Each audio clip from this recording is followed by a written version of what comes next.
Cidade do México, a metrópole cultural e inspiração azteca. O rosto de Tlaloc, o deus da chuva, cobre a fachada meridional da Biblioteca da Universidade Autônoma do México, o UNAM. Da imensa cidade do México à região de Chiapas, esta é uma viagem de descoberta do mundo pré-hispânico e da exuberância natural de um país extenso, diversificado e fascinante. A cidade do México seduz mal é avistada pela janela do avião. A silhueta da cidade deslumbra e a sua planta, composta por centenas de cintilantes pontos estendendo-se sem interrupção até o infinito, é uma marca de água inconfundível. A capital mexicana parece matéria líquida e ofuscante, com vida própria que se move, vibra e altera o seu aspecto a cada instante. Mais de 20 milhões de pessoas vivem, morrem, bebem, comem, dançam, conduzem, procriam, riem e choram, odeiam e amam ao mesmo tempo na malha infinita de luzes lá embaixo. A cidade reluz como uma fogueira e estende a sua luminosidade até onde a vista alcança. Cidade do México, ou CDMX, o seu novo acrônimo, apaixona a todos, quer a percorram a pé, de metro ou de táxi. É a mais extensa urbe do planeta, mas foi construída numa zona sísmica que desaconselha a construção em altura. É a quarta cidade mais povoada do planeta e um lugar onde todos os números são superlativos. Aqui situam-se avenidas com quase 30 quilômetros de comprido, há mais de 9 milhões de veículos a motor, 140 mil táxis, 40 mil autocarros, 5,5 milhões de utilizadores de uma rede de metro desenhada para 3 milhões. É um verdadeiro formigueiro humano, uma visão do futuro que não deixa ninguém indiferente. Como todas as grandes capitais do mundo, a cidade do México é, na realidade, a soma de muitas pequenas cidades. Bairros fechados sobre si próprios, que vivem realidades à parte e que funcionam como vasos nem sempre comunicantes. Fora das grandes avenidas como a Insurgentes ou a Periférico, ou dos altos edifícios de escritórios da Reforma, os bairros de CDMX mantêm ainda traços de aldeia onde parte da província. As ruas ornamentadas de árvores de La Condesa, de Roma, de Coyoacán ou de Xochimilco cheiram a chile poblano e a pambazo. As frigideiras onde se douram os tamales e as quesadillas de Huitlacoche, um fungo que cresce nas espigas de milho. Embora seja uma cidade ruidosa, os sons dos bairros evocam ainda uma realidade de aldeia. O som dos peseiros, o transporte coletivo mais usado, o apito do camoteiro, o vendedor ambulante de batata doce e bananas assadas, que parece uma locomotora a vapor ou mesmo a sirene de um barco,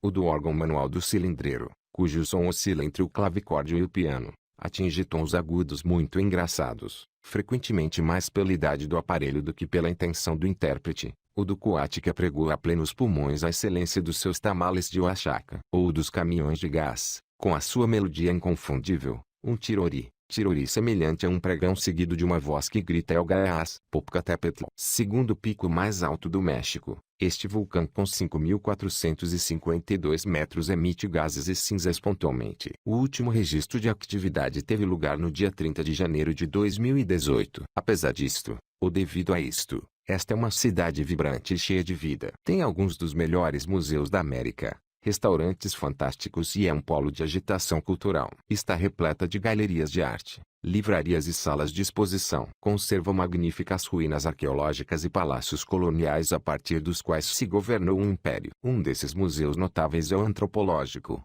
a memória viva de um país que acolheu duas das três maiores civilizações da América, a Azteca e a Maia. O Museu Nacional de Antropologia é o museu mais visitado do México. Quando se percorre as suas 23 salas, percebe-se a razão. Aqui existem peças soberbas, como a Pedra do Sol, um disco monolítico com inscrições da cosmogonia azteca que pesa 24 toneladas, ou as esculturas olmecas, o monólito de Coatlicue, o enxoval funerário do Senhor Maia de Pacal e os grandes deuses teotihuacanos. Teotihuacan é uma das maiores cidades pré-hispânicas que, todavia, nada tem que ver com os astecas, porque é muito anterior. Quando os astecas floresceram e começaram a mover-se em direção ao Vale Central, Teotihuacan já estava em ruínas. As mesmas que, 50 quilômetros a nordeste da CDMX, continuam a ser ainda um destino clássico para os turistas que vão até ali para ver as pirâmides do Sol e da Lua e a cerimonial Calçada dos Mortos. Nesta avenida de 2 quilômetros, existiam palácios, templos e as casas da nobreza desta civilização que atingiu o apogeu entre os séculos 3 e 7 da nossa era. Depois desta introdução à história pré-colombiana do México, os viajantes poderão visitar outro local emblemático, as ruínas do Templo Maior. Antes de ser cidade do México, O local era Tenochtitlan, a capital do Império Azteca. Dada a tradição dos conquistadores espanhóis em erguer a sua igreja principal sobre o principal templo da religião que tinham subjugado, sempre se pensou que as ruínas do templo maior azteca estariam debaixo da catedral da cidade do México, na Praça Zócalo. Para surpresa de todos, em 1978 e depois de se demolirem várias casas da época colonial adjacentes à catedral, essas ruínas aparecerem perto dali mas não sob a catedral. Acabaram por se demolir mais casas contíguas e abriu-se uma grande praça num dos lados da catedral onde hoje se exibem os vestígios do grande recinto cerimonial de Tenochtitlan, o centro do mundo azteca. Nenhum visitante pode sair da cidade do México sem aqui passar. O que resta de Tenochtitlan não chega a ser a 10ª parte do que esta foi, mas ainda impressiona a solidez e a magnificência do local. Em cada ocasião em que decidiam melhorar o edifício, os aztecas não destruíam o existente mas construíam uma pirâmide por cima do anterior. As escavações deixaram à vista uma espécie de corte estratigráfico de vários edifícios sagrados que abarca o período de 1375 até a última ampliação, em 1502. As ruínas, assim como o museu anexo, são 2 locais de visita obrigatória para perceber a importância desta cidade ao longo dos últimos 1000 anos da história da América Central. A viagem segue para sul. Toda a região central do México está repleta de cidades coloniais que perpetuam nos seus edifícios e na planificação das suas ruas a história do vice-reinado. Uma delas é Puebla de Zaragoza, ou só Puebla como é conhecida, capital do estado homônimo, que cresceu favorecida pela sua localização na importante rota comercial entre a capital e o porto de Veracruz. O centro histórico de Puebla é uma delícia. O visitante deverá começar pela Praça de Armas e a Catedral, uma das mais bonitas do México. Daqui, poderá seguir pelo Beco dos Sapos, com inúmeras lojas e antiguidades, provar algumas especialidades gastronômicas temperadas com o famoso mole poblano, que, além de pimenta, incorpora chocolate, seja com enchiladas ou chilaquiles. Também pode comprar doces regionais como borrachitos, camotes e garapinhados nas pastelarias da Rua 6 e visitar as suas muitas igrejas e conventos barrocos e os seus 2 fortes, o do Loreto e o de Guadalupe. A cidade de Puebla foi uma das joias da época do vice-reinado, mas há um pequeno lugar que resume perfeitamente essa época para lá desses grandes monumentos. Trata-se das cozinhas do antigo convento de Santa Rosa, atualmente convertidas em Museu de Artes Populares. As 3 salas abobadadas e revestidas de azulejos refletem com simplicidade o cotidiano daquela época longínqua. Dizem que esta foi a cozinha onde Sor Andresa de Lasunción, monja dominicana, inventou o mole poblano. Mais para sul, no extremo meridional deste enorme país, encontra-se Chiapas, o estado mexicano superlativo. É o mais indígena, o mais pobre, o mais esquecido, o de maior índice de analfabetismo. Mas é também o mais rico em cultura autóctone, o mais selvagem, o mais interessante para os viajantes empenhados e o mais enigmático de todos.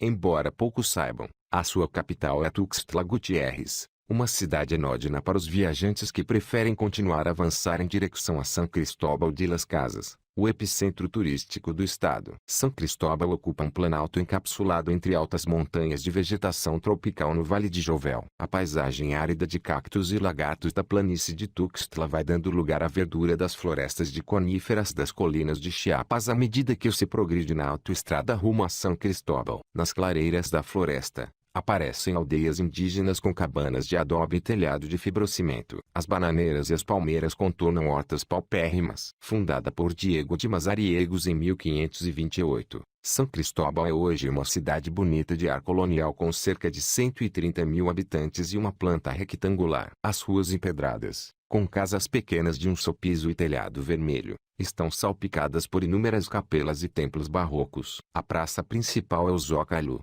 epicentro emocional desta urbe com um ritmo de vida calmo e calor tropical. Aqui encontra-se a catedral, que foi sede episcopal do padre Bartolomé de las Casas. Do outro lado da praça, ergue-se o antigo palácio do governador Diego de Mazariegos, hoje convertido em hotel. Numa terceira face, encontra-se o Palácio Municipal, sede do governo estadual até este ter sido transferido para a capital Tuxtla Gutiérrez, em 1892. Funciona também aqui um mercado de artesanato que se organiza em torno da Igreja de São Domingo. Para os amantes de etnografia e produtos regionais, recomenda-se um circuito complementar por algumas aldeias próximas. Em Ocosingo, são famosos os queijos, Já em Amatenango deu valição às cerâmicas e São Lourenço e na Cantana especializou-se na cultura de flores. Se há algo que caracteriza Chiapas é a forte presença indígena. 1 milhão de membros das comunidades Tsetsalis, Tsotzilis, Tojolabales, Mames, Choles e mais outra dezena de etnias vivem em redor de São Cristóbal de Las Casas. Compõem a maior comunidade indígena da América Central. Por isso não é estranho que as ruas da cidade estejam tomadas por mulheres indígenas de longas tranças negras e aldeões com túnicas brancas que descem dos montes para vender os seus produtos no mercado da cidade. Se houver tempo para visitar apenas uma povoação, recomenda-se a pequena aldeia de São João Chamula, centro administrativo e religioso desta comunidade de origem maia do grupo linguístico dos Tsotzilis, com cerca de 150 mil membros. A visita ao mercado Igreja de São João é um clássico em todas as rotas turísticas, mas não se parece com qualquer uma outra das visitas folclóricas que se organizam a pseudopovoados indígenas em todo o mundo. Em Chamula, tudo é diferente nem sempre afectuoso. Chiapas é também um dos estados com maior biodiversidade e riqueza florestal do México. Nas terras altas, pode visitar-se a Reserva Ecológica Huitepec, situada entre São Cristóbal e São João Chamula, com um trilho que percorre uma floresta tropical de carvalhos com troncos colonizados por orquídeas, musgos, samambaias e líquenes. A envolvência da Lagoa Miramar é um ecossistema selvagem onde vivem jaguares, tapires e várias espécies de macacos. A leste, na fronteira com a Guatemala, localiza-se a Selva Lacandona, a grande mancha verde de Chiapas, que forma uma unidade geográfica com a floresta tropical do norte da Guatemala, Belize e Yucatão que tem um papel essencial no clima e ambiente da região. Entre a cidade do México e a Selva Lacandona, ou seja, dos restaurantes de luxo da Reforma e a aldeia de Ocosingo, a 1000 quilômetros de distância e 1000 anos de idade. O México é um país enorme e extremamente diversificado em paisagens e culturas, impossível de conhecer e compreender apenas durante uma vida. Esta rota pode considerar-se apenas uma pincelada entre os dois extremos mais fascinantes da grande tela que é o México.